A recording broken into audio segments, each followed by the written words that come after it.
Hello, I'm Harriet and I'm the Research Coordinator for Inclusion Gloucestershire, and this video is to talk about Inclusion Gloucestershire's research on the barriers to accessing free or low-cost talking therapies for disabled people in Gloucestershire.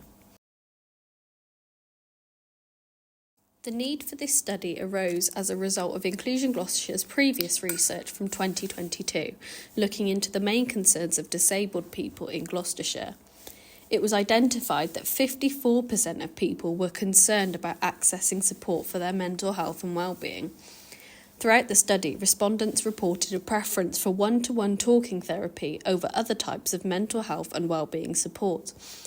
However, for some, there were significant barriers to accessing primary and secondary mental health support, or felt that there was a complete lack of appropriate services to meet their needs. These findings highlight the need for further research. Aims. So our research question is, what are the barriers to accessing free or low-cost talking therapies for disabled people in Gloucestershire? We also wanted to find out what services are available, and based on participants' experiences, what recommendations do we have to make accessing these services more equal for disabled people? This question was chosen in order to eliminate cost as a barrier. Method. The method that we used to collect data was through semi-structured interviews with co-produced questions with people with lived experiences. To take part, people had to be aged 18 or over, disabled. This includes people with long-term health conditions, chronic illnesses, sensory impairments, learning disabilities and autistic people. They had to live in Gloucestershire, and they had to have used or attempted to use a free or low-cost talking therapy within the past 5 years in Gloucestershire. Findings. After collecting our data, we analysed it and we identified 3 main themes. The first theme is providing reasonable adjustments, and this explores how through not receiving or being offered reasonable adjustments can create a barrier for accessing therapy and getting the most benefit from it. The second theme is treating disability as important in therapy. This explores how disability was often not addressed, forgotten about, or not given any significance during therapy, despite participants sharing their diagnosis and the relevance it has in their lives. And the final theme is the impact of living with a disability. So this explores the ways in which day-to-day living with a disability can impact on the likelihood of being able to do certain things. Health is constantly fluctuating, and many of these factors may impact whether someone is able to attend a therapy session. Here are some of our findings from the theme providing reasonable adjustments. People were not asked about their disability or reasonable adjustments. One person had experiences with a number of different services, and none of them asked about their disability before their first appointment. One of the participants said, "The first few appointments usually, it's just, I've got no luck because I'm not going to fit in there. Well, let me squeeze in that tiny gap. Let me reverse in so I can go out easy or whatever." We also found that for some, reasonable adjustments were requested but were refused, or the service could not provide them and they were recorded as having refused to engage. Some examples of this are an individual with a hearing impairment could not access the online portal during COVID due to it not having subtitles. The therapist was not allowed to use a clear mask, and someone required video or face-to-face appointments to process body language fully and to aid communication. However, this was not accommodated. Disability requirements were not made despite individuals requesting adaptations to the way the service was provided to them. One person was unable to complete a workbook without support, but the therapy was not adapted to take this into account. Instead, they were recorded as having refused to engage. People were not able to receive a service or the same standard of service that everyone else does due to their diagnosis. An example of this is that participants mentioned requiring more time due to memory issues, zoning out as a result of amnesia and switching, or needing more time to understand and process information. However, these disability requirements were not considered. Some people were refused a service as they were told that the therapists were not experienced or qualified to work with someone with their disability. An example of this is that one individual was told that they could not access group therapy or other face-to-face therapy because they had a diagnosis of psychosis. Others were refused a service due to diagnosis of autism and trauma. Some people were refused a service due to an inactive, serious mental illness. An example of this is a participant was told that their therapist was not trained to work with people with their diagnosis of schizophrenia. This individual's condition was under control and they were seeking support for their well-being, not for an issue relating to or affected by their schizophrenia diagnosis. Another example is that one participant was only able to access the therapy via the phone due to unfounded safety concerns. Some participants found it difficult to access a service that met their needs, that they were either left with no suitable service or gave up trying. One participant said that, "If I feel suicidal, I'm too high risk, and if I'm not suicidal, then I'm too low a risk. I can't seem to, whichever I say to them, I'm not getting any support at all." Here are some of the findings from our next theme, treating disability as important in therapy. We found that there was very little or no time spent talking about people's disability or reasonable adjustments. We also found that information about someone's disability was not shared after the initial assessment meeting, meaning that the therapist didn't have the important information about how to work with the person. This manifested in information not being passed on about people's disability and therapists sometimes forgetting about a disability. This ultimately resulted in reasonable adjustments not being provided. Therapists forgetting about someone's disability, so no reasonable adjustments were made. This resulted in the therapist having inaccurate expectations of the person's ability to do activities. There's one point where he referred to something during the therapy and I didn't know what he was talking about. And he told me to download something, but I downloaded the wrong thing because he hadn't given me the exact link, so I downloaded the wrong thing. Presumptions and limiting beliefs or unrealistic expectations of patients.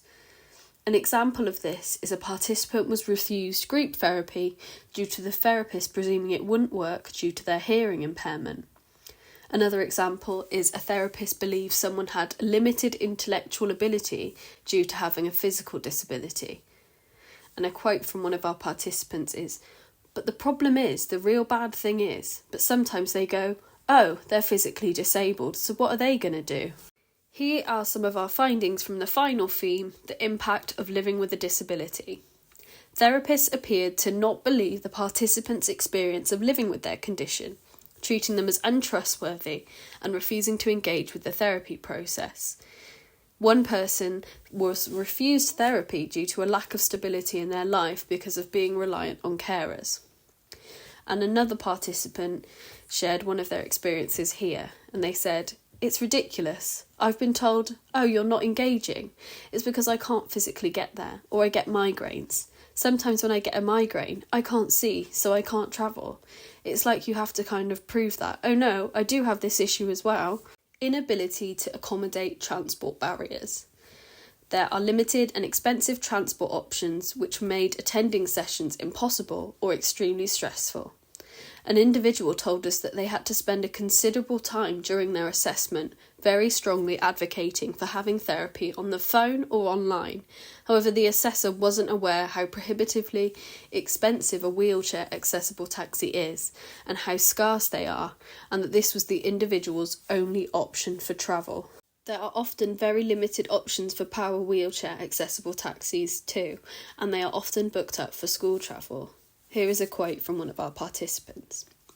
"It would have been at least one bus, possibly two buses, depending on where it was held. Once I actually ran out in tears because I was told that they couldn't help me, so I felt like I travelled all that distance." Having a low income, meaning that even income-related or low-cost therapy is unaffordable. And when alternative services are suggested that are income-related or low cost, then this is not always an option, as there can be the burden of having to explain your income to the service. A quote from one of our participants. He said, "Oh, there's schemes where they can help you out if you're a low earner," or something like that, and I said, "I still can't afford it." We have made a number of recommendations to improve access to free or low-cost talking therapies for disabled people in Gloucestershire, based on the findings from our report. 1. Assessment processes should include a collaborative exploration around reasonable adjustments with the patient. Don't rely on the disabled person to always tell you everything you need to know. It would be important to let patients know what might be expected of them in therapy so they can explain what reasonable adjustments they need to make the most of it.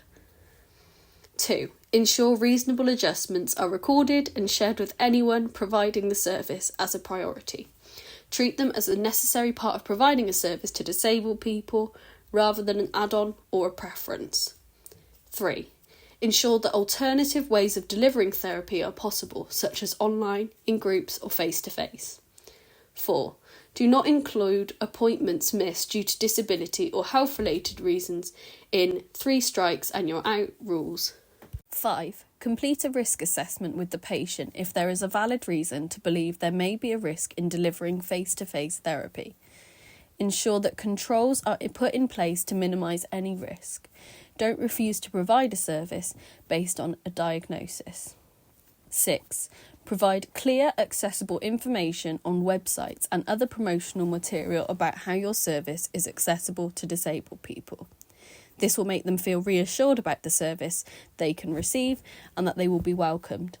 Information could include what skills do therapists have to work with people with certain conditions, for example autism, what is the physical accessibility of your building like, will you have conversations about their reasonable adjustments, will you accommodate their need to rearrange sessions due to disability or health-related reasons.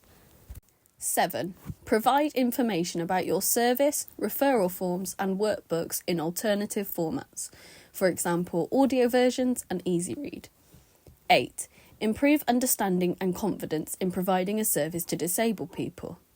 This should include awareness of conditions including autism, neurodiversity, dissociative identity disorder and invisible conditions, disability equality, limiting and ableist beliefs, reasonable adjustments, the Equality Act 2010, trauma and disability, and the impact of living with a disability on an individual's life, mental health and well-being. Disabled people themselves are the best source of this information, and any training should be user-led by experts by experience. 9. Consider changing the language used to describe when disabled individuals cannot complete part of the therapy due to reasonable adjustments not being provided. Not engaging places blame with the disabled person. 10. Ensure that flexibility is provided as a reasonable adjustment to disabled patients in order to fit in with a condition or life which is not predictable or controllable. 11. Consider the ability to provide transport bursaries for those who can only use power wheelchair accessible taxis to access your service. 12.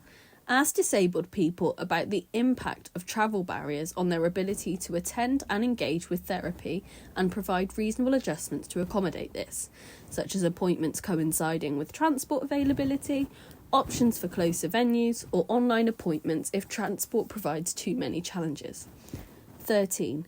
Commissioners to work with services to improve the accessibility to disabled people in the ways covered in our report, in order to minimise the likelihood of there being no suitable, accessible service for them.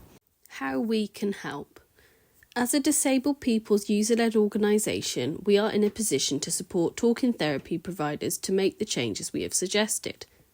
Some of the ways in which we can help are delivering training on disability equality, reasonable adjustments, providing consultancy and advice, creating easy read information, and doing access audits of buildings and websites. You can read the full report, an easy read version and an executive summary on our website www.inclusiongloucestershire.co.uk.